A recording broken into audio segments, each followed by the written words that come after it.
there's been such talk about the cookie apocalypse and, the future of being able to deliver targeted, personalized, and relevant advertising in a world that's cookieless.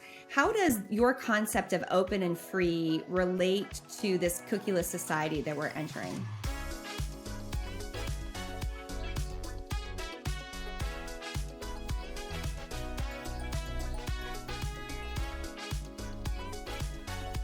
Yeah, the cookieless conversation. We call it the cookieless conundrum, which is how do we get through that, right? And the demise of the third-party cookie is going to happen, and it's going to happen rather fast.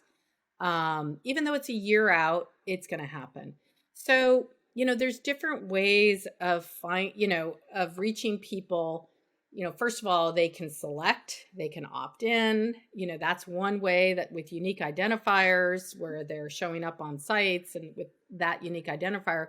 But you can also put together a set of data that's anonymized and, create cohort groups. Like, I'm an outdoors person, so I'm going to be affinity to outdoors activities. And then, advertisers could reach those outdoor people because there's a flock of them, so to speak.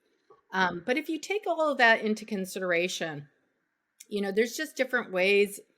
This is where machine learning, one of the AI concepts I talked about, machine learning comes into play. So if you have data, it can start to show you the patterns. It can start to show you people's preferences and actually make predictions, because you take this huge mathematical model, so to speak, with this large amount of data and are able to then say with, some certainty that this is the type of consumer person that I'm trying to reach right now with this offer.